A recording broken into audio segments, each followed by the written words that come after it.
What knowledge might save your life one day? If you ever get held at gunpoint and asked to get in a vehicle, you fight with everything you've got to not do that. Run zigzag, punch and kick, do whatever, even if you die in the process. Because 99% of the time, people who get in the car do not come back. Especially if being moved from a public place to a private place. If a canker sore in your mouth or on your tongue isn't healing in about 2 weeks, it might not be a canker sore. I'm going into surgery today and they will likely remove 100% of my oral cancer because of early detection. If someone gets stabbed, do not take the knife out if possible. If it stays in, it acts as a plug to the hole and will reduce blood loss. Apply pressure around the wound as best you can and call an ambulance. If you are deep frying something and the entire fucking pot is on fire, do not put it out with water. 1. Turn off the gas or electric range. Don't pour water on it. 2. Cover the pot with a lid. Don't pour water on it. 3. If you don't have a lid, dump baking soda on it. Don't pour water on it. If you pour water on it, your house might burn down and your face might melt. If you have a squeezing, tight sensation in the middle of your chest that travels up the jaw and shoulders or down the left arm, chew up an aspirin and wash it down with water and then call emergency services. You are likely having a heart attack and aspirin is known to thin the blood enough to save your life. Edit. Yes, it could be a panic attack as well. As someone with wicked anxiety, the symptoms are unfortunately very close. I've taken that embarrassing ER trip as well. They said not to worry, and how common it was for people to come in having panic attacks instead of heart attacks. If you're ever on a dark highway at night and suddenly an unmarked car behind you flips police lights on, but you don't feel right about the situation, drive slowly and cautiously to a brightly lit populated area before pulling over. You can also call 911 to find out if there are actually any cops in the area that would be out there to pull you over. If they say no, request for a cop to meet you at a nearby location. There are a lot of carjackers, muggers, etc. that use fake police lights to get people to pull over on a dark and lonely roads, because who isn't going to stop for a cop? If it is a real officer, it may annoy them that you made them follow you for a few miles to a public area, but better safe than sorry. And as far as I know, as long as you're not leading them on a high-speed chase clearly trying to evade them, they can't punish you for it. I'm not a lawyer though, and maybe some actual police officers can chime in. Edit. I get people being doubtful, but this is a kind of thing that happens, and for the people who say it's bad advice, the advice comes straight from the police departments themselves. If you're ever in a situation where you think you have to do it, you should still never drink your own urine. This will only kill you quicker. Urinating expels concentrated blood wastes from your body. Putting them back into your body will only make your kidneys work harder, greatly accelerating your impending kidney failure and reducing the amount of time you have left to find water and save yourself. Survival shows are full of they just want ratings.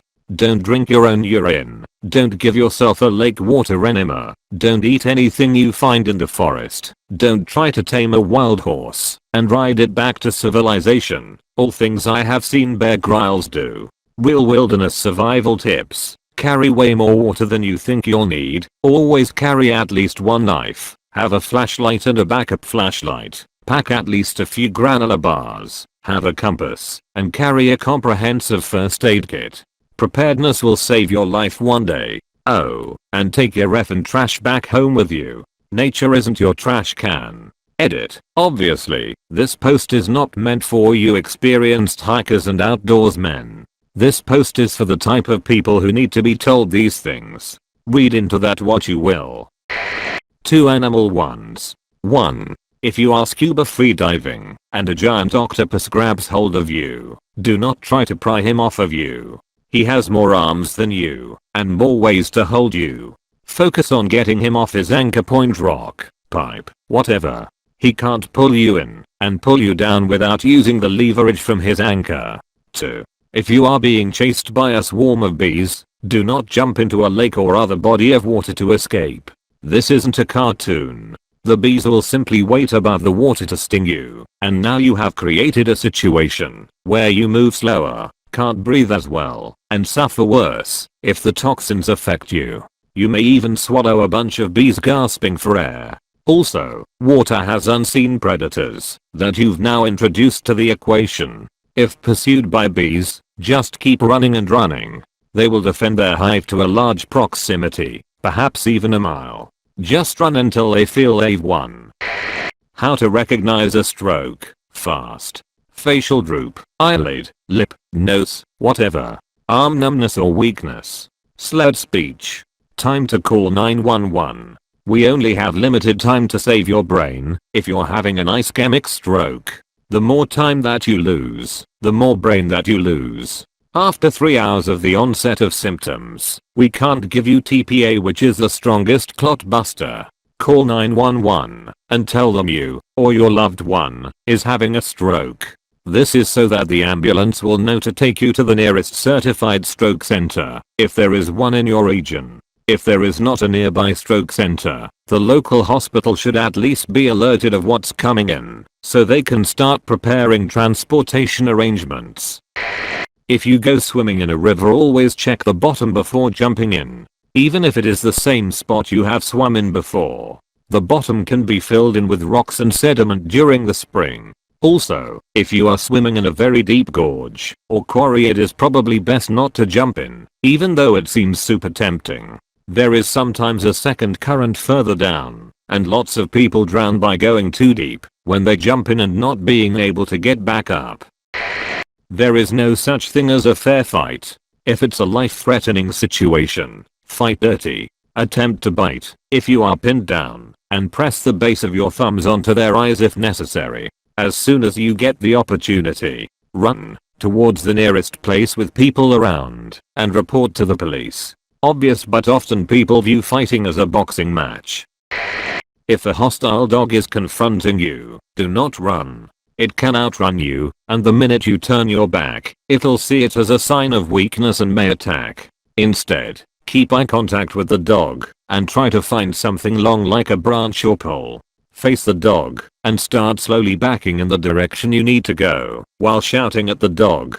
If the dog comes at you, hit its face with the branch and shout. It will most likely back up out of the range of the stick. Use your phone to call for help if you can. Get a carbon monoxide detector for your home and regularly check to make sure it has fresh batteries. Not everyone is out for the good of all. Everyone has their own agenda, and you cannot be sure your agenda meshes well with theirs. Do not blindly follow others, as they could be leading you to your doom. Calm people live, and panicked people die.